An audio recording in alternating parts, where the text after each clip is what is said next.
నమస్తే, welcome to I dream inside politics with కవిత.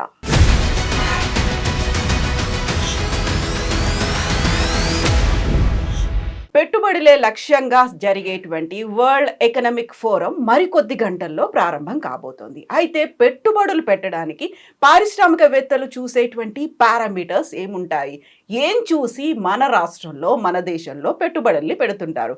అయితే ఈసారి మరింత ఇంట్రెస్టింగ్గా వన్ నేషన్ వన్ పెవిలియన్ అనే ఎజెండాతో వరల్డ్ ఎకనామిక్ ఫోరం జరగబోతోంది. అందులో ప్రధానంగా 4 సౌత్ ఇండియన్ స్టేట్స్ పోటీ పడుతున్నాయి. మరి తెలంగాణ రాష్ట్రానికి ఎలాంటి పెట్టుబడులు వస్తాయి? గతంలో ఏం జరిగింది?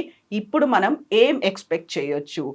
దావోస్లో తెలంగాణ రాష్ట్రానికి 4 సార్లు రిప్రజెంట్ చేసినటువంటి టీంలో ఉన్నటువంటి ప్రముఖ సభ్యుడు, అలాగే డిజిటల్ మీడియా మాజీ డైరెక్టర్ కొనతన్ దిలీప్ గారు ప్రస్తుతం మనతో పాటుగా ఉన్నారు. దిలీప్ గారు, నమస్కారం అండి. నమస్తే అండి. సో దావోస్ అనగానే చాలా ఇంట్రెస్టింగ్గా కనిపిస్తుంది. అసలు ఎకనామిక్స్ గురించి, ఆర్థికంగా పెట్టుబడుల గురించి తెలియని వాళ్ళు కూడా మన రాష్ట్రానికి ఎంత వస్తున్నాయి, మన రాష్ట్రం ఏం రిప్రజెంట్ చేసింది, ఏం షోకేస్ చేసింది, ఇవన్నీ ఉంటాయి. బట్ బేసిక్గా కొన్ని అంశాలు మాత్రం మిస్ అవుతుంటాయి, అందరికీ తెలియనివి ఉంటాయి. సో మీరు ఎక్స్పీరియన్స్ పర్సన్, 4 సార్లు వెళ్ళొచ్చారు, రాష్ట్రాన్ని రిప్రజెంట్ చేశారు. మన రాష్ట్రం హైలైట్ అవుతుంది, తెలంగాణలో మేము పెట్టుబడులు పెట్టాలి అంటే ప్రధానంగా ఏం చూస్తారు అక్కడ? అంటే దావోస్ ఒకటే కాదండి. ఎక్కడి నుంచి అయినా, అంటే ఇన్వెస్టర్, దేశీయ ఇన్వెస్టర్ అయినా విదేశీ ఇన్వెస్టర్ అయినా ఒక రాష్ట్రంలో పెట్టుబడులు పెట్టాలంటే, ఒక ప్రదేశంలో పెట్టుబడి పెట్టాలంటే చూసే పారామీటర్స్ కొన్ని ఉంటాయి. దావోస్ సబ్జెక్ట్కి వెళ్ళే ముందుగా అసలు ఈ పెట్టుబడులు అనేది టాపిక్ గురించి కొంచెం మాట్లాడుకుందాం. చాలామంది, అంటే సామాన్య పౌరులు చాలామంది పెట్టుబడుల గురించి వార్తలు వచ్చినప్పుడు కానీ, చర్చ జరిగినప్పుడు కానీ వాళ్ళు ఏమనుకుంటారంటే ఈ పెట్టుబడులు అనేది మనకు సంబంధించిన అంశం అనేది చాలామంది అభిప్రాయం. ఇదేదో కంపెనీలు, లావాదేవీల వ్యవహారం అని అనుకుంటారు. అంటే నిజానికి అసలు ఈ పెట్టుబడుల ఆకర్షణ ఎందుకు ఇంపార్టెంట్ అయింది? ఇవాళ రాష్ట్రాలన్నీ ఎందుకు పోటీ పడుతున్నాయి? నాయకులందరూ ఎందుకు ఒకరిని మించి ఒకరు ఇంకా ఎక్కువ రాష్ట్రానికి పెట్టుబడులు ఆకర్షించాలని ప్రయత్నిస్తున్నారు అనేది కొంచెం మన బ్యాక్గ్రౌండ్ అర్థం చేసుకుంటే దీని ఇంపార్టెన్స్ అర్థమవుతుందండి. ముఖ్యంగా తెలంగాణ లాంటి రాష్ట్రాలు, భారతదేశం మొత్తం కూడా ఈ పరిస్థితి ఉన్నది. ఎంప్లాయ్మెంట్ అనేది చాలా ఇంపార్టెంట్ ఇష్యూ అండి. Because India is a country which has a lot of young population. Almost 50% of India is very young. So ఏమవుతుంది, ఇంతమంది యంగ్స్టర్స్ ఉన్నప్పుడు వీ కాల్ ఇట్, పాజిటివ్గా మాట్లాడినప్పుడు డెమోగ్రఫిక్ డివిడెండ్ అంటాం. అంటే ఇంతమంది యంగ్స్టర్స్ ఉంటే ఒక దేశంలో చాలా వర్క్ ఫోర్స్ ఉన్నట్లు లెక్క. అది మన బలం అని చెప్పుకుంటాం, కాకపోతే వాళ్ళకి ఏం కల్పిస్తున్నాము అది ఇట్ కెన్ వర్క్ 2 ways అండి.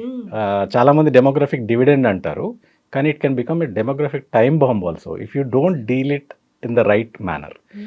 ఎందుకంటే ఇంతమంది యంగ్స్టర్స్ ఉన్న దగ్గర ఆబ్వియస్గా వాళ్ళందరికీ ఎంప్లాయ్మెంట్ ప్రొవైడ్ చేయడం అనేది ఏ ప్రభుత్వానికైనా చాలా ఇంపార్టెంట్ టాపిక్ అవుతుంది. సో ప్రభుత్వాలు ఎంప్లాయ్మెంట్ రకరకాలుగా ప్రొవైడ్ చేయడానికి ట్రై చేస్తుంటాయి. ఇందులో ప్రభుత్వ ఉద్యోగాలు, ప్రైవేట్ ఉద్యోగాలు, స్వయం ఉపాధి లేదా వ్యవసాయం లాంటి వృత్తులు. తెలంగాణలో మనం రాష్ట్రం వచ్చిన కొత్తలోనే ఇది చాలా క్లారిటీగా అప్పటి ముఖ్యమంత్రి కేసీఆర్ గారు ఏమన్నారంటే, ప్రభుత్వ ఉద్యోగాలు కొంతమందికి వస్తాయి, మనం దాంట్లో లిమిటెడ్ స్కోప్ ఉంటుంది, ఇవ్వగలిగినంత మందికి ఇద్దాం. దాని తర్వాత నెక్స్ట్ ప్రైవేట్ ఉద్యోగాలు. ఈ ప్రైవేట్ ఉద్యోగాలు ఎలా వస్తాయి? తెలంగాణ యువతకు ప్రైవేట్ ఉద్యోగాలు భారీ సంఖ్యలో ప్రొవైడ్ చేయాలంటే మనం భారీ సంఖ్యలో ఇన్వెస్ట్మెంట్స్ని ఈ రాష్ట్రంలోకి తీసుకురావాల్సి ఉంటుంది. సో ఆ ఉద్దేశంతోనే తెలంగాణ ఏర్పడ్డ కొత్తలోనే చాలా చర్యలు తీసుకోవడం జరిగింది. ఆ చర్యలన్నీ కూడా, అంటే కొన్ని, అంటే నాట్ ఎవ్రీథింగ్ బట్ కొన్ని పై అంటే అట్లీస్ట్ ఓవర్ వ్యూ అన్న ఇస్తాను మీకు. కొత్త రాష్ట్రం తెలంగాణ ఏర్పడిన తర్వాత అనేక అనుమానాల మధ్య ఏర్పడింది తెలంగాణ. గిట్టన్ వారు చాలా దుష్ప్రచారం చేశారు తెలంగాణ గురించి. తెలంగాణ వస్తే పెట్టుబడులు రావని, ఉన్న పరిశ్రమలే ఇక్కడి నుంచి తరలిపోతాయని, క్యాపిటల్ ఫ్లైట్ అవుతుందని చాలా పుకార్లు లేపారు. సో అప్పుడు కేసీఆర్ గారు ఏం చేశారంటే, ముందు తెలంగాణ వచ్చిన తర్వాత ఐ థింక్ ఒక 1-2 months లోపే ఒక పారిశ్రామికవేత్తలతో ఒక సదస్సు నిర్వహించారు, ఒక డే లాంగ్ సదస్సు. అందులో ముఖ్యంగా ఆయన ఏమన్నారంటే, తెలంగాణ రాగానే ఏదో అయిపోతుందనే పుకార్లు నమ్మవద్దు. తెలంగాణలో మీ బిజినెసెస్, మీ వ్యాపారాలు ఇంకా వృద్ధి అవ్వడానికి అవసరమైన అన్ని సహాయ సహకారాలు మేము అందిస్తామని ఆయన చేసిన మొదటి పనుల్లో ఒకటి. ఆ తర్వాత వాళ్ళ సమస్యలు ఏంటని విన్నారు. మీకు గుర్తుంటుంది, తెలంగాణ వచ్చే సమయానికి రాష్ట్రంలో దారుణమైన పవర్ క్రైసిస్ ఉండిందండి. కంపెనీలకైతే 2 రోజుల పవర్ హాలిడే ఇచ్చేవాళ్ళు. అంటే వారంలో 7 రోజులు ఉంటే 5 రోజులు మాత్రమే పవర్ ఉండి 2 రోజులు పూర్తిగా పవర్ ఉండేది కాదు. అందులో లిమిటెడ్ టైం మాత్రమే. దానివల్ల ఏమయ్యేది, అసలు కొన్ని కంపెనీలు అయితే నడపలేని పరిస్థితి. ఇంకోటి, వేరే మార్గాల ద్వారా ఇప్పుడు జనరేషన్ ఇప్పుడు డీజిల్ జనరేటర్స్ అట్లా పెట్టుకొని నడిపితే చాలా కాస్ట్ పెరిగిపోయింది. దీనివల్ల పరిశ్రమ చాలా పెద్ద సంక్షోభంలో ఉండింది అన్నాడు. కానీ కేసీఆర్ గారు వచ్చిన తర్వాత ఆ మొదటి 1-2 మంత్స్లోనే ఒకటి వాళ్ళందరినీ కలవడము, రెండోది వాళ్ళకున్న సమస్యలు ఏంటని తెలుసుకోవడము, వాటిని పరిష్కరించడం. విద్యుత్ సమస్యని 6 నెలల్లోనే పరిష్కరించారు. ఆ తర్వాత వాటర్, ఆ తర్వాత ల్యాండ్, ఇట్లాంటి ఇష్యూస్ అన్నింటినీ ఒక్కొక్కటి పరిష్కరిస్తూ వచ్చారు. అందువల్లనే 9.5 సంవత్సరాల పాటు తెలంగాణ పెట్టుబడుల ఆకర్షణలో నెంబర్ 1గా నిలిచింది. అది అంటే దట్స్ ఎ హిస్టారికల్ ఫ్యాక్ట్. ఇప్పుడు ఏం మారింది అని అంటే ఇలా మారింది. ఇప్పుడు ముఖ్యంగా అంటే ఆనాటి నాయకత్వానికి ఈనాటి నాయకత్వానికి మీకు ఒక ఫండమెంటల్ డిఫరెన్స్ కనిపిస్తుందండి. తెలంగాణ రాగానే అన్ని పాజిటివ్ ప్రకటనలు వచ్చేవి. ఎందుకంటే మీ కొత్త గవర్నమెంట్ రాగానే అందరు ఆసక్తిగా చూస్తుంటారు, ఏంటి ఈయన విధానాలు ఎలా ఉంటాయి, ఈ నాయకుడు ఎలా బిహేవ్ చేస్తాడని. మీరు రేవంత్ రెడ్డి గారు ప్రభుత్వం రాగానే గమనించండి, one of the first statements వచ్చింది ఫార్మాసిటీ రద్దు, తర్వాత ఏంటి ఎయిర్పోర్ట్ మెట్రో రద్దు, తర్వాత ఏంటి ఫార్ములా ఈ రేస్ రద్దు. ఇట్లా ఆయన స్టార్ట్ చేయడమే ఒక నెగటివ్ ఫుటింగ్తో స్టార్ట్ చేశారు. ఇండస్ట్రీ ఇది చాలా జాగ్రత్తగా గమనిస్తుందండి. అంటే ఒక నాయకుడు రాగానే వచ్చే ఆ ఇనిషియల్ డేస్లో ఆయన ఎలాంటి నిర్ణయాలు తీసుకుంటున్నారనేది తర్వాత రాష్ట్రం మీద చాలా ప్రభావం చూపుతుంది. ఐ థింక్ ఆ ఫస్ట్ డేస్లో రేవంత్ రెడ్డి గారు చేసిన ప్రకటనల impact that set the tone. ఈ రాష్ట్రం పెట్టుబడుల ఆకర్షణల విధానంలో ఎట్లాంటి విధానాలు అవలంబించబోతుంది అనేది రేవంత్ రెడ్డి గారు తొలి నెలలోనే చాలా క్లియర్ మెసేజ్ పంపారని అనుకుంటున్నాను నేను ఇండస్ట్రీకి. అయితే దిలీప్ గారు, ఇప్పుడు యూజువల్గా మీరు వెళ్ళొచ్చింది బీఆర్ఎస్ గవర్నమెంట్ తరఫున వెళ్ళొచ్చారు, ఇప్పుడు మారింది, ప్రతిపక్షంలో ఉన్నారు, కాంగ్రెస్ పార్టీ అనగానే తగ్గిపోతాయి ఇలాంటివి అనేది ఒక కామన్ నోషన్ అనేది ఉంటుంది. బట్ ఒక కన్స్ట్రక్టివ్గా మీరు చెప్పాలి అనుకుంటే లెక్కలు అనేవి ఏమైనా ఉన్నాయి? ఈ 13 నెలల కాలం, అప్పుడు 9 ఏళ్ళు, ఈ 13 నెలల కాలం ఎందుకు పెట్టుబడులు తగ్గాయి, ఒక నెగిటివ్ టోన్ అనేది వెళ్ళిందని మీరు అనుకుంటున్నారు? నేను ఇంతకుముందు చెప్పాను కదా, గవర్నమెంట్ అనేది ఒక కంటిన్యూయం అండి. ఇవాళ ఈ పార్టీ ఉండొచ్చు, రేపు ఇంకో పార్టీ ఉండొచ్చు, ఇట్ డజంట్ మ్యాటర్. కానీ పెట్టుబడిదారుడు ఒక పరిశ్రమ పెట్టాలని రాష్ట్రానికి వచ్చాడంటే ఆయన కంటిన్యూటీ కోరుకుంటాడు. ఆయన ఎందుకంటే 100 కోట్లు 1000 కోట్లు పెట్టి ఈ పరిశ్రమలు పెడతారండి. పెట్టినప్పుడు వారు ఏం కోరుకుంటారు, పొలిటికల్గా స్టేబుల్గా ఉండాలి ఈ రాష్ట్రము, ఇక్కడికి వచ్చిన నాయకులు పూర్వ ప్రభుత్వం తీసుకున్న నిర్ణయాలని గౌరవించాలని కోరుకుంటారు. అంతేగాని 5 ఏళ్ళకోసారి ప్రభుత్వం మారి కొత్త ఆయన వచ్చి మళ్ళీ మొదటి నుంచి మొదలు పెట్టడం అని అంటే వాళ్ళకి చాలా ఇబ్బంది అవుతుంది. రెండోది నష్టాలు కూడా వస్తాయి. ఇట్లా నిర్ణయాలను తిరగదోడి పాత వాటినన్నింటినీ రద్దు అనడం మొదలు పెడితే ఎవరు రావడానికి ఇష్టపడరండి. ఇదివరకు గతంలో కూడా కొన్ని రాష్ట్రాలు ఇట్లా జరిగినాయి సంఘటనలు. అంతకుముందు వచ్చిన ప్రభుత్వాలు తీసుకున్న నిర్ణయాలని తర్వాత వచ్చిన ప్రభుత్వాలు రద్దు చేయడం. దీంతో ఏమైందంటే ఇండస్ట్రీలో ఒక అన్సర్టనిటీ వాతావరణం క్రియేట్ అవుతుంది. అది ఐ థింక్ ఫస్ట్ ప్రాబ్లం అక్కడి నుంచి స్టార్ట్ అయింది రేవంత్ రెడ్డి వచ్చిన తర్వాత. రెండోదండి, ఆయన అంటే మరి ఎందువల్ల ఇది జరుగుతుందో ఆయన అంటే కాన్సన్ట్రేట్ చేయట్లేదా లేకపోతే ఆయనతో అవ్వట్లేదో తెలియదు, కానీ ఇండస్ట్రీకి ఎప్పటికప్పుడు కొన్ని ఇష్యూస్ వచ్చినప్పుడు వాటిని దగ్గరుండి సాల్వ్ చేయాల్సి ఉంటుంది. ఇమ్మీడియట్గా పవర్ క్రైసిస్ వచ్చిందండి, అసలు గవర్నమెంట్ నుంచి రెస్పాన్సే సరిగా లేదు. లేకపోగా పవర్ కట్స్ ఉన్నాయని ఎవరైనా సివిలియన్స్ పవర్లో సోషల్ మీడియాలో పెడితే వాళ్ళ మీద కేసులు పెరగడం అంటే అదొక నెగటివ్ యాటిట్యూడ్ సూచిస్తుంది. ఇంకొక ఉదాహరణ చెప్తాను నేను. ఆ మధ్య ఢిల్లీలో ఒక ఇండియా టుడే వాళ్ళ కాన్క్లేవ్ అయిందండి. అందులో రేవంత్ రెడ్డి గారు పాల్గొన్నప్పుడు అక్కడ యాంకర్ ఆయన్ని ఒక ప్రశ్న అడిగారు. ఏంటంటే ఆ మధ్య మీరు ఫ్రీ బస్ పెట్టడం వల్ల ఎల్ఎన్టీ మెట్రో వాళ్ళకి నష్టం వచ్చిందని ఆ ఎల్ఎన్టీ కంపెనీ సీఈఓ అన్నారు కదా, దాని మీద మీ ఒపీనియన్ ఏంటి అని అడిగారు. అన్నప్పుడు ఆయన లేదండి అట్లా ఏం నష్టం రాదు, చాలామంది ప్యాసింజర్స్ ఉంటారు, బస్సుకి ఎక్కేవాళ్ళు బస్సు ఎక్కుతారు, మెట్రో ఎక్కేవాళ్ళు మెట్రో ఎక్కుతారు, ఇట్లా ఏదైనా ఆల్టర్నేటివ్ మెథడ్స్ చాలా ఉండాలి. ఒక సిటీ అన్నాక మల్టిపుల్ మోడ్స్ ఆఫ్ ట్రాన్స్పోర్ట్ ఉండాలి. అట్లా చెప్పుకోవాల్సింది. ఆయన ఏమంటారు, నేను మా పోలీసు వాళ్ళకి చెప్పానండి, ఆ ఎల్ఎన్టీ సీఈఓని జైల్లో ఏమని చెప్పాను అని అంటారు. అంటే చాలా క్యాజువల్గా చాలా ఫ్రివిలస్గా. ఎల్ఎన్టీ అనేది ఈ దేశంలో చాలా పెద్ద కంపెనీల్లో చాలా చరిత్ర ఉన్న కంపెనీలో ఒకటండి.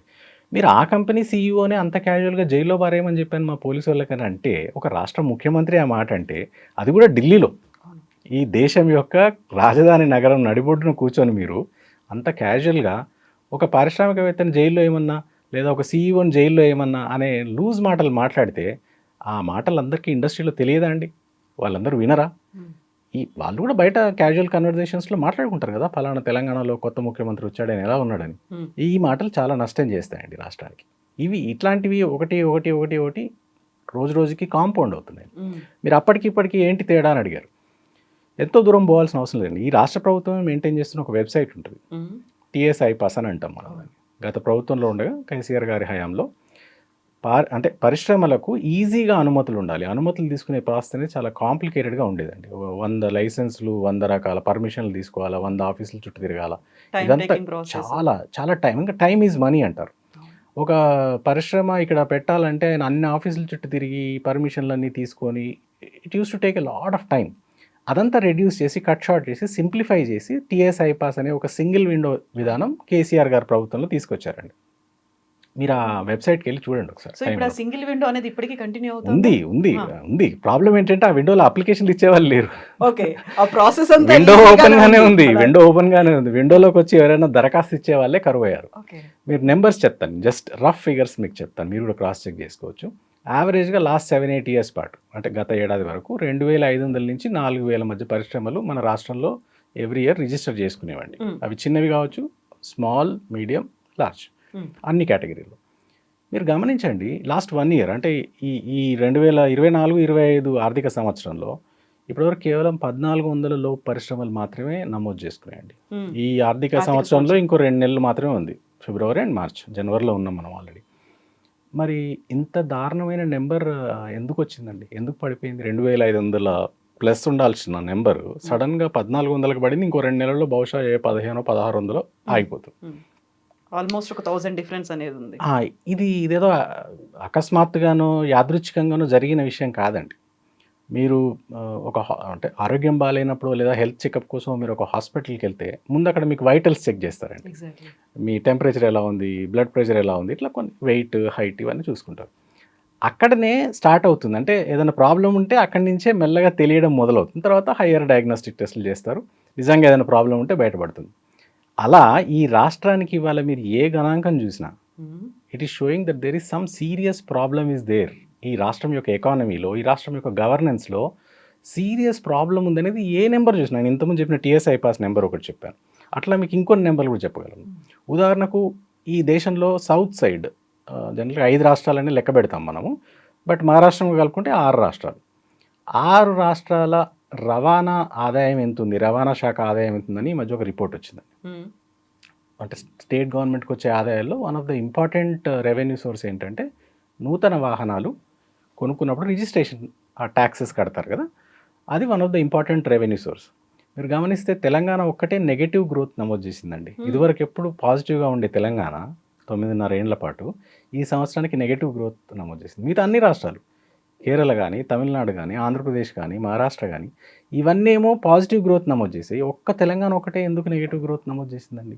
అంటే అర్థం ఏంటంటే ఈ రాష్ట్రంలో పౌరులు 2 వీలర్స్ 4 వీలర్స్ కొనడం తగ్గింది అని.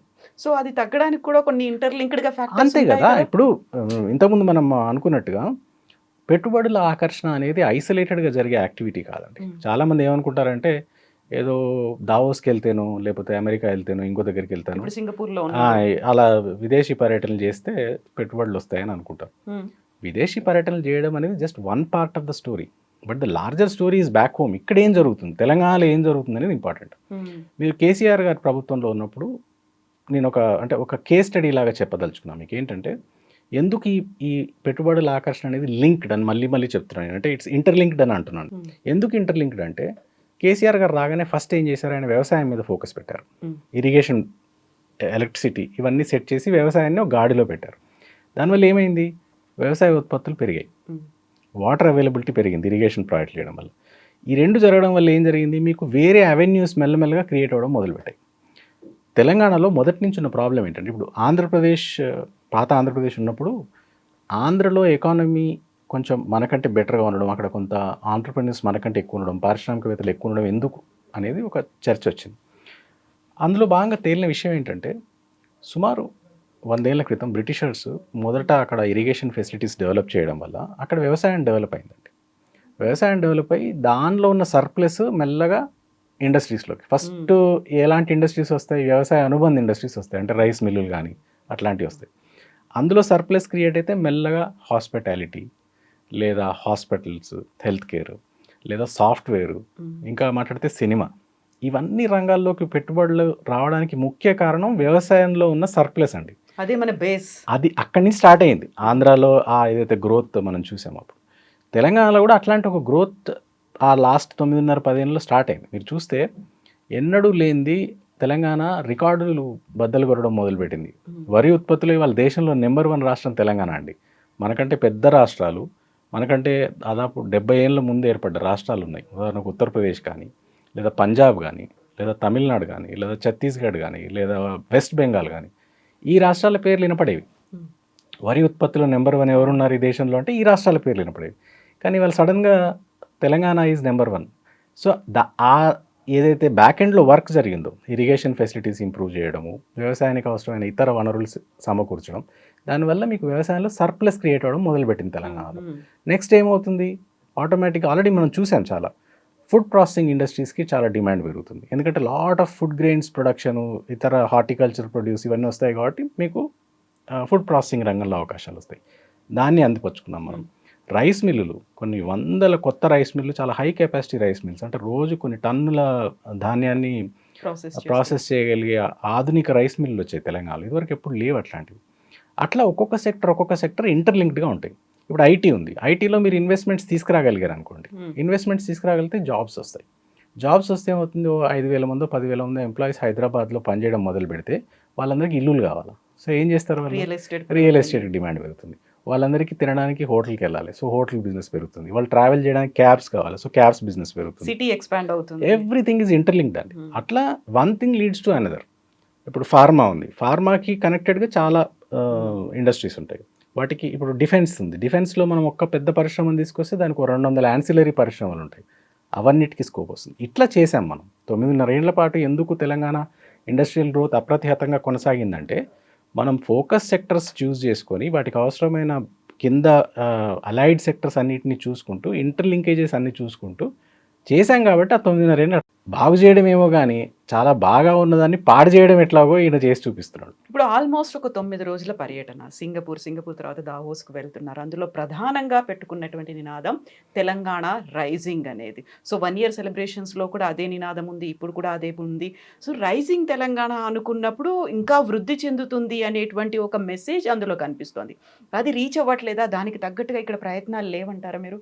అదే చెప్తాను. ఇప్పుడు నేను ఇంతకుముందు చెప్పినట్టుగా ఈయన రాగానే ఒక నెగటివ్ టోన్తో మొదలు పెట్టాడని చెప్పాను కదా, తర్వాత కూడా దాన్ని కంటిన్యూ చేస్తున్నాడు. ఉదాహరణకు పరిశ్రమలు ఇక్కడికి వచ్చే ముందు చూసే ఇంకొన్ని పారామీటర్స్లో శాంతి భద్రతలు అనేది ఒకటి చాలా ఇంపార్టెంట్. లా అండ్ ఆర్డర్ ఎలా ఉందనేది చూస్తారు.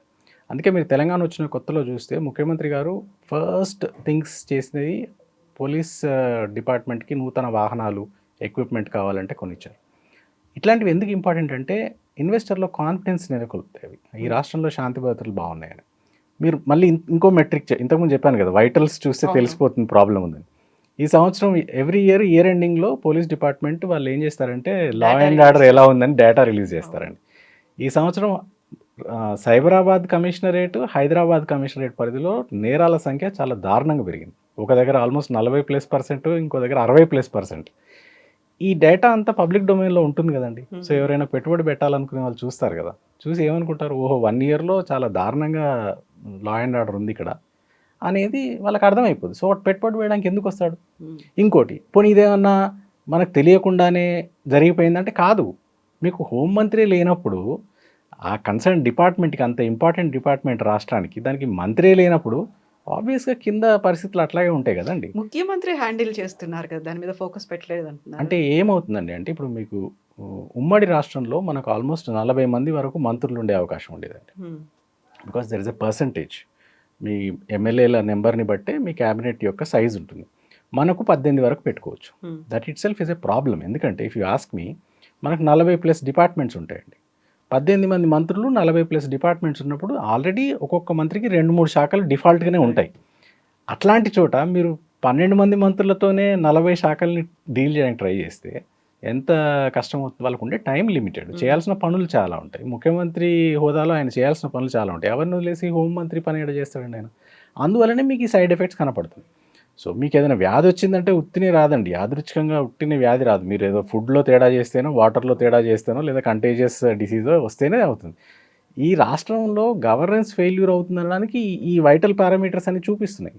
ఇంకొకటి, ఎవరైనా తన రాష్ట్రం గురించి గొప్పగా చెప్పుకుంటారండి. మీరు ఇంతకుముందు తెలంగాణ రైజింగ్ అని అన్నారు. ఇదే ముఖ్యమంత్రి శాసనసభలో నిలబడి ఈ రాష్ట్రానికి క్యాన్సర్ వచ్చింది, ఎయిడ్స్ వచ్చిందని మాట్లాడారండి. ఎవరైనా సొంత రాష్ట్రం గురించి అంత నెగిటివ్గా మాట్లాడవచ్చునా? అంటే మన గురించి మనం పాజిటివ్గా చెప్పుకోవాలి కదా. అంటే దాన్ని అప్పుడు తొలగించే ప్రయత్నాలు మేము మొదలు పెట్టాము అన్నట్టుగా నమ్మరండి. అట్లా అంటే యూ కాంట్ ఆ ఎక్స్‌ట్రీమ్ నుంచి ఈ ఎక్స్‌ట్రీమ్‌కి మీరు పెండులమ్ లాగా ఆసిలేట్ అవ్వకూడదు. ట్రాన్స్ఫర్ అవ్వడం. మీరు మొన్ననే రాష్ట్రానికి ఎయిడ్స్ వచ్చింది, క్యాన్సర్ వచ్చిందని చెప్పి మళ్ళీ వెంటనే తెలంగాణ రైజింగ్ అని అంటే నమ్మరు. So you should not play with the image of the state. He is doing that. తను అంటే అంటే నాకేం తేడా కనపడుతుందంటే కేసీఆర్ గారు కానీ, కేటీఆర్ గారు కానీ అట్లాంటి నాయకులంతా వాళ్ళు రాష్ట్రం కోసం కొట్లాడి రాష్ట్రాన్ని తెచ్చిన నాయకులు కాబట్టి వాళ్ళకి ఇది మా సొంత ఇల్లు అంటే మనది అనే ఒక భావన ఉండేది. ఈయన ఏంటంటే అధికార మార్పిడి జరిగి యాదృచ్ఛికంగా ముఖ్యమంత్రి అయినాడు. ఆయన ఎక్కడ ఓన్ చేసుకోవట్లేదు తెలంగాణ. మీకు అది కనిపిస్తుంది, ప్రతి చర్యలో కనిపిస్తుంది. తెలంగాణని ఓన్ చేసుకునే నాయకత్వం ఇట్లా తెలంగాణ ఇమేజ్ని ఖరాబ్ చేసే మాటలు మాట్లాడదండి. రేవంత్ రెడ్డి గారు చాలా తరచుగా ఆ పని చేస్తున్నారు. ఇప్పుడు ఓన్ చేసుకోలేదు అనుకున్నప్పుడు స్వయంగా తన భుజాల మీదే వేసుకున్నట్టున్నారు పెట్టుబడుల ఆకర్షణ కోసం. ప్రతిసారి విదేశాలకు వెళ్ళినప్పుడల్లా తను వెళ్తున్నారు. తనతో పాటుగా ఐటీ శాఖ మంత్రి శ్రీధర్ బాబుని కూడా తీసుకొని వెళ్తున్నారు. సో మా టీం ఇది అని అక్కడ రిప్రజెంట్ చేస్తూ ఐటీ శాఖ మంత్రి కూడా ఉన్నప్పుడు అది సరిపోవట్లేదంటారా? అంటే ఒక మాట అంటారండి, హార్సెస్ ఫర్ కోర్సెస్ అని అంటారు. అంటే ఒక నాయకుడు చేయాల్సిన పని ఏంటంటే సమర్థవంతులైన డెప్యూటీలని ఎన్నుకొని వాళ్ళకి బాధ్యతలు అప్పగించాలి. ఇక్కడ ఎన్నుకోవడం వరకు అయితే నా వరకు నాకు పర్సనల్ ఒపీనియన్ అయితే Sridhar Babu garu one of the decent ministers. ఇప్పుడున్న మినిస్ట్రీలో one of the knowledgeable and decent ministers. కానీ ప్రాబ్లం ఏంటంటే ఆయనకి ఎలాంటి ఇండిపెండెన్స్ లేనట్టుగా కనిపిస్తుంది. బయట నుంచి మనం చూస్తుంటే మనకు అర్థమవుతుంది ఏంటంటే ఆయనకి డెలిగేట్ చేయట్లేదు. 2-3 రకాలుగా ఇది అర్థమవుతుంది. ఒకటి, ఆయన శాఖలో నియామకాలన్నీ ముఖ్యమంత్రి గారే చేస్తున్నారట. ఇప్పుడు చాలా హెచ్ఓడీస్ ఉంటాయి, చాలా సీఈఓ పొజిషన్స్ ఉంటాయి, ఇట్లాంటివి ఉంటాయి. వాటిలో ఆయనకు ఫ్రీడమ్ ఇవ్వాలి. ఇస్తే ఆయన తన టీం తను సెట్ చేసుకుంటాడు. ఎవరైతే ఎక్స్పర్టీస్ ఉన్నారో ఆయన తన మనస్తత్వానికి తగ్గట్టుగా, తన పనితీరుకు తగ్గట్టుగా ఉండే వాళ్ళని ఆయన ఎంచుకొని పెట్టుకుంటే ఆ టీం బలంగా ఉంటుంది. అక్కడ ఆయనది ఏమీ నడవట్లేదు అనేది చాలా స్పష్టంగా కనిపిస్తుంది. చాలా పొజిషన్స్ రిక్రూట్మెంట్స్ అయ్యాయి. అసలు శ్రీధర్ బాబు గారికి తెలియకుండానే ఫైల్స్ సీఎంఓ నుంచి వచ్చాయనేది ఉన్న చర్చ. రెండోది, ఆయన 2023 డిసెంబర్లో ఎన్నికలు అయిపోయి వీళ్ళు గెలిచిన తర్వాత అప్పటికే దావోస్కు సంబంధించిన అన్ని ఏర్పాట్లు పాత ప్రభుత్వమే, ఎందుకంటే అది 6 months ముందే స్టార్ట్ అవుతుందండి ప్రాసెస్. కొంత ఏర్పాట్లు అవన్నీ చేసి పెట్టినారు. చేసి పెట్టిన తర్వాత అధికారులు సమీక్ష చేసినప్పుడు శ్రీధర్ బాబు గారు చెప్పారట, కొన్ని ఇన్వెస్ట్మెంట్స్ అవి కూడా పైప్ లైన్లో ఉన్నాయి సార్, అంత రెడీగా ఉంది, మనం వెళ్ళి జనవరిలో అనౌన్స్ చేయొచ్చు. ఈ విషయం ఆ నోట ఈ నోట ముఖ్యమంత్రి గారికి తెలిసింది, రేవంత్ రెడ్డి గారు. తెలియగానే వెంటనే లేదు నేను కూడా వస్తానని బయలుదేరారు. ఈ పనులు చేయకూడదండి. ముఖ్యమంత్రి లాగా ఉన్న వ్యక్తి ఎలా ఉండాలంటే ఎంపవర్ చేయాలి. తన కిందున్న మంత్రులని, ఇతర కొలీగ్స్ని ఎంపవర్ చేసి వారికి ఆ బాధ్యత ఇచ్చి వాళ్ళతో చేయించాలి పని. ప్రధానికి ఈయనే బయలుదేరితే ఏమవుతుందనంటే, ఒకటి, ఆ మంత్రి ఎప్పటికీ ఎంపవర్ కాడు. రెండోది, ఆయన కూడా ఉంటుంది కదా, నేను పనిచేశానని చూయించుకునే ఒక అవకాశం కోసం చూస్తూ ఉంటాడు. ఆయనకు ఆ అవకాశమే రాదు. ప్రతి పెద్ద పారిశ్రామికవేత్తని నేరుగా ఈయనే పిలిపించుకొని మాట్లాడుతున్నాడు. డైరెక్ట్గా ఇండస్ట్రీస్ మినిస్టర్ అసలు అట్లాంటి మీటింగ్లే చేస్తలేడు ఆయనంతలో ఆయన. ప్రతి దాంట్లో ఈయన ఇన్వాల్వ్ అవుతున్నాడు. ప్రతి ఇంపార్టెంట్ ఇండస్ట్రీస్ మీటింగ్లో ఈయన పోయి కూర్చుంటున్నాడు. దీనివల్ల ఏమైందనంటే కొంతకాలం తర్వాత ఆ మంత్రికి కూడా ఇంట్రెస్ట్ పోద్దండి. ఏముంది, నాకు క్రెడిట్ రాదు, నన్ను పని చేయనీరు, నాకు ఫ్రీడమ్ ఉండదు అని చెప్పి ఆయన వదిలేస్తాడు.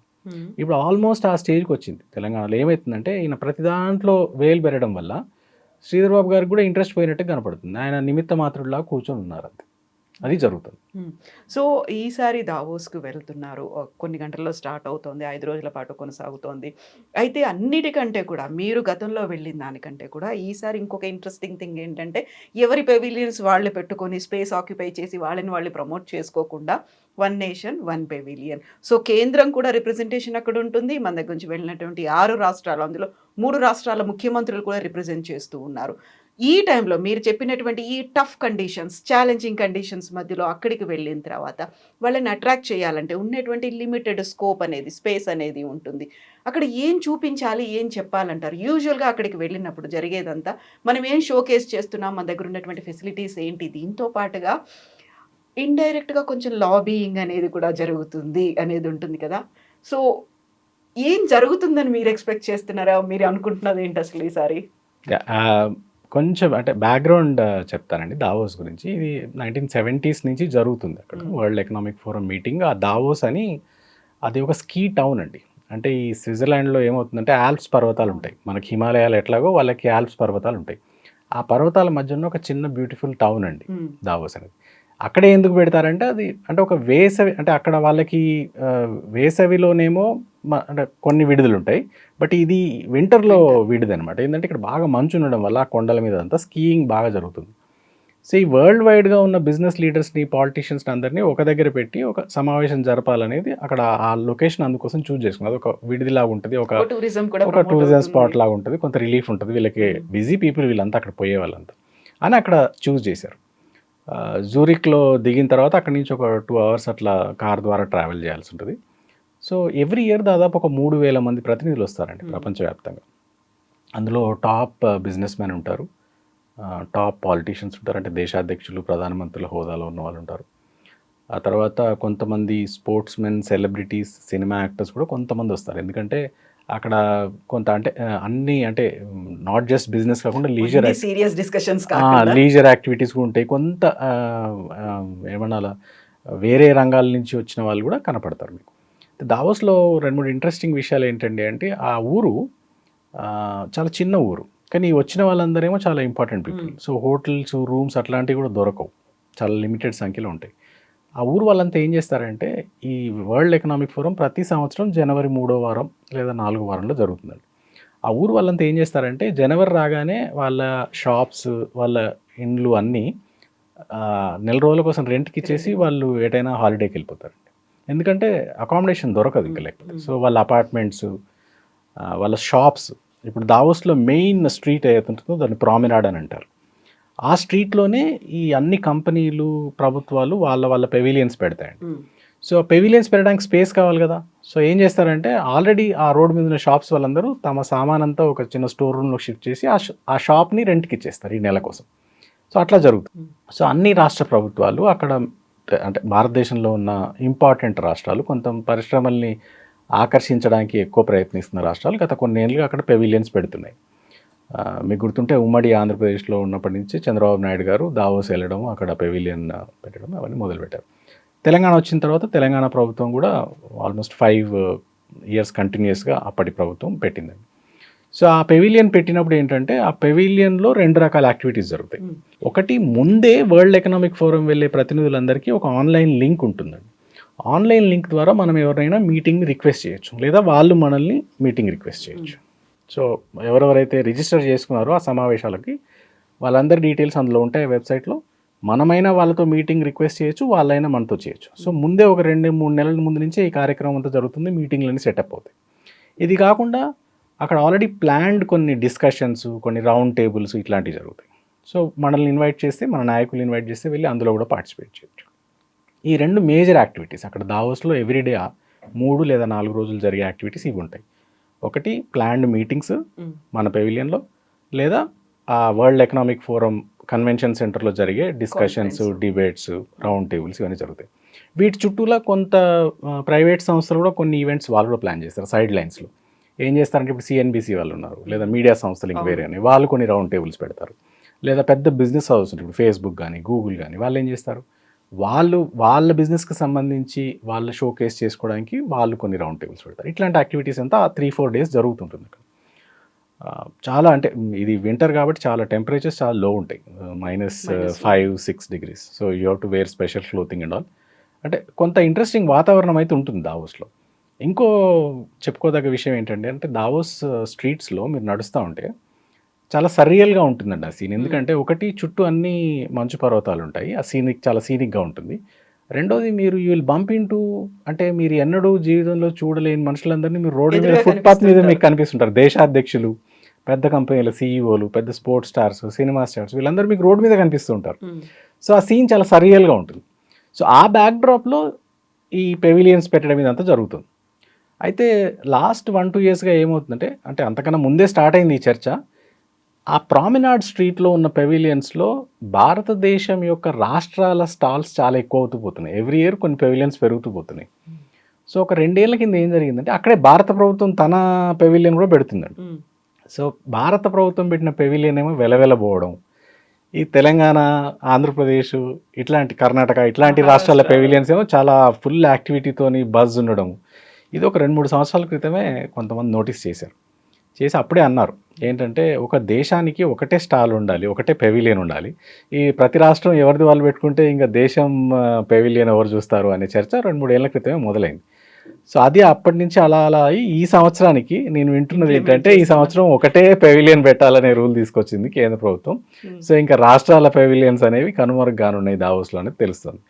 సో ఇంకా కాంపిటీషన్ ఇప్పుడు ఇంకా ఎక్కువ అవుతుంది. ఇదివరకంటే కనీసం ఎవరు పెవిలియన్స్ వాళ్ళకుండి ఎవరు మీటింగ్లు వాళ్ళు కొంత ఫ్రీడమ్తో చేసుకునే అవకాశం ఉండింది, కొంత షోకేస్ చేసుకునే అవకాశం కూడా ఉంది. ఇప్పుడు ఏమైంది, ఇప్పుడు అది కామన్ పెవిలియన్ అయ్యేసరికి పక్క రాష్ట్రాల నుంచి కాంపిటీషన్ చాలా ఎక్కువ అవుతుంది. అండ్ మనలాంటి స్టేట్స్కి ఇంకా అప్హిల్ టాస్క్ అవుతుందండి ఇన్వెస్ట్మెంట్స్ అక్కడ అది చేయడం, అట్రాక్ట్ చేయడం.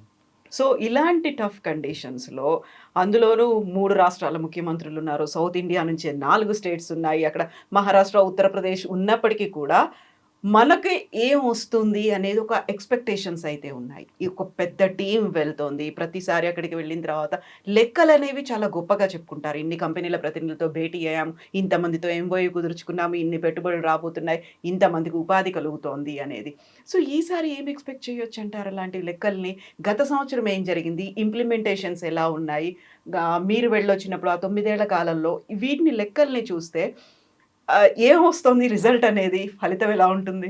ఒక్కటండి, అంటే లాస్ట్ ఇయర్ దావోస్ ఏమో కొంత బ్యాక్గ్రౌండ్ వర్క్ అంతా అంతకుముందు ప్రభుత్వంలోనే జరిగింది. చెప్పినట్టుగా 6 నెలల ముందే ప్రిపరేషన్ స్టార్ట్ అవుతాయి కాబట్టి లాస్ట్ ఇయర్ దావోస్లో చేసిన అనౌన్స్మెంట్స్లో ఒక 50% వరకు పాత ప్రభుత్వం ఆల్రెడీ పైప్ లైన్లో ఉన్నాయి, లేదా కొన్ని అయితే అనౌన్స్మెంట్ చేసినవి కూడా మళ్ళీ చేశారు. దాదాపు 40,000 కోట్లు అనౌన్స్ చేశారండి పోయిన సంవత్సరం.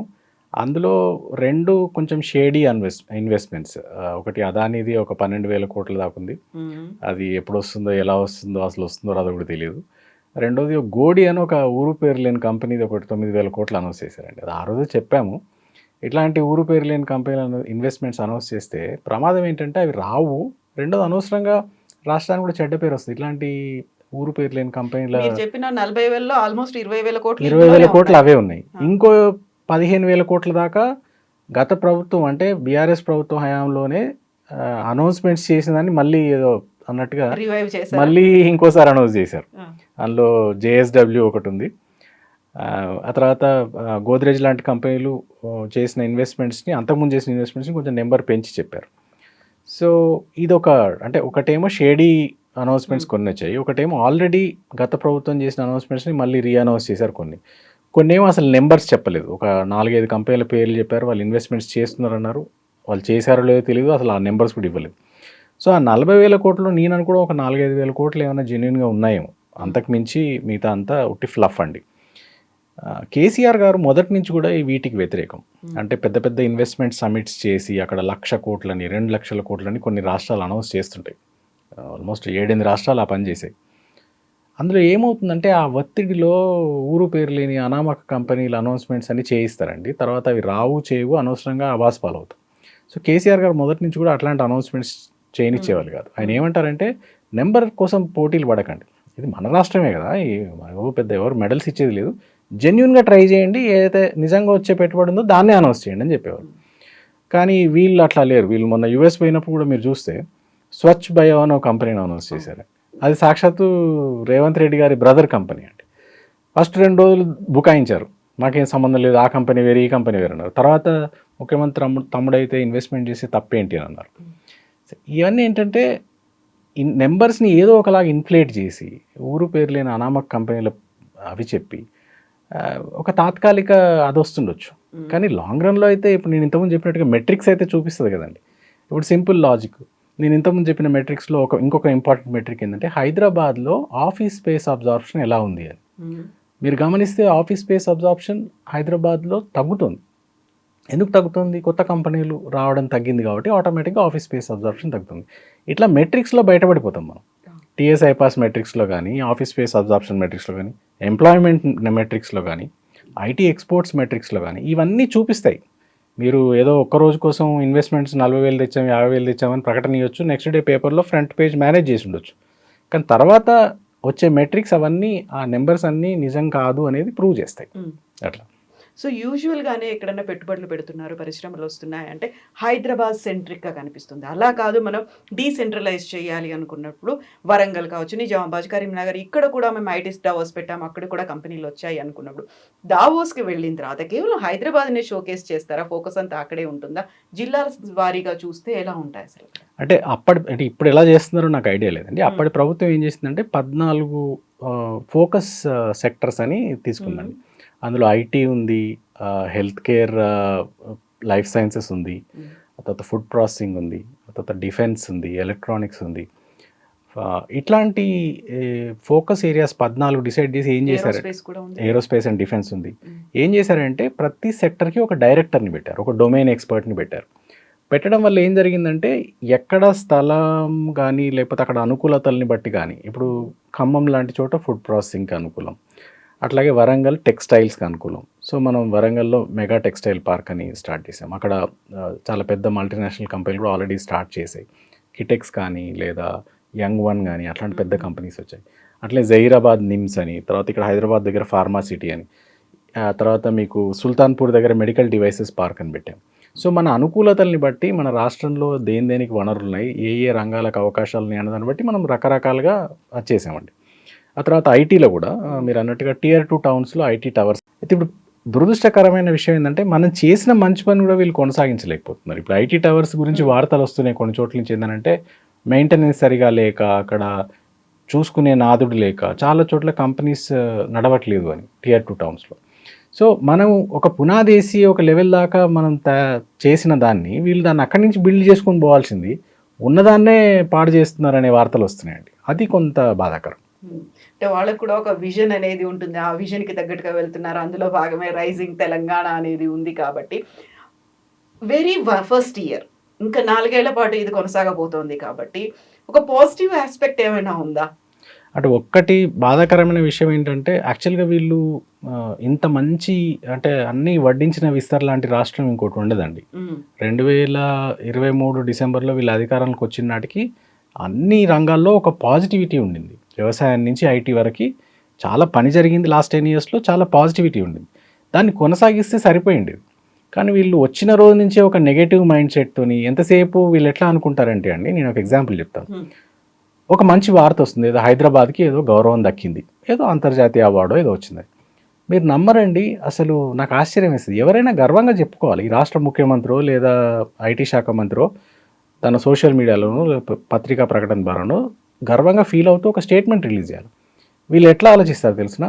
హైదరాబాద్కి అవార్డు వచ్చిందా, ఇప్పుడు అవార్డు వచ్చిందని మనం చెప్తే పాత గవర్నమెంట్కి పోతుందా క్రెడిట్ అంతా, కాబట్టి సైలెంట్గా ఉందాం. మీరు నమ్మరు, ఫస్ట్ 6 months పాటు అసలు కిక్కురు మనలేదండి. హైదరాబాద్కి తెలంగాణకి ఏ అవార్డు వచ్చినా ఏ గుర్తింపు వచ్చినా వీళ్ళు నోరు మెదపలేదు. ఎందుకంటే ఏమన్నా అంటే పాత గవర్నమెంట్ క్రెడిట్ పోద్దేమని. అట్లా ఆలోచించొద్దండి. తెలంగాణ అందరిది కదా, తెలంగాణ ఓన్లీ బీఆర్ఎస్ పార్టీది కాదు కదా. సో ఎప్పుడైతే తెలంగాణకు మంచి జరిగితే అదేదో బీఆర్ఎస్ ఖాతాలో పోద్దేమో ఆ గ్రేట్ అని ఆలోచించడం ఒక నాయకుడు చేస్తాడో అక్కడే ఫెయిల్యూర్ స్టార్ట్ అవుతుంది. సో ఈ ప్రభుత్వం మొదటి నుంచి అదే యాటిట్యూడ్తో ఉండడం వల్లనే ఇప్పటికి కూడా వాళ్ళు ఓన్ చేసుకోలేకపోతున్నారు. గత 10 ఏళ్లలో మంచి పని జరిగిందని వాళ్ళ రిపోర్ట్లో రాసుకుంటారు. వాళ్ళు 2-3 రిపోర్ట్లు రిలీజ్ చేశారు వాళ్ళు వచ్చిన తర్వాత. అందులో అన్నిట్లలో చాలా రంగాల్లో అభివృద్ధి జరిగిందని రాసుకుంటారు. వేదికలకి మాత్రం రాష్ట్రానికి క్యాన్సర్ వచ్చింది, ఎయిడ్స్ వచ్చింది అని మాట్లాడతారు. అట్లా మాట్లాడే నాయకులతోని ఇన్వెస్ట్మెంట్స్ ఆకర్షించడం చాలా కష్టం అండి. ఎస్ దిలీప్ గారు, థ్యాంక్ యూ సో మచ్ అండి. ఈ 4 days 5 days అనేది చాలా కీలకంగా కాబోతున్నాయి. నిజంగా తెలంగాణని ఏ పొజిషన్లోకి తీసుకెళ్తారు, ఎన్ని పెట్టుబడులు వస్తాయి, ఎంతమంది మన దగ్గరికి రాబోతున్నారు, ఆకర్షణలు ఎంతగా ఫలించబోతున్నాయి అనేది. థ్యాంక్ యూ సో మచ్ అండి. థ్యాంక్ యూ అండి. Thank you.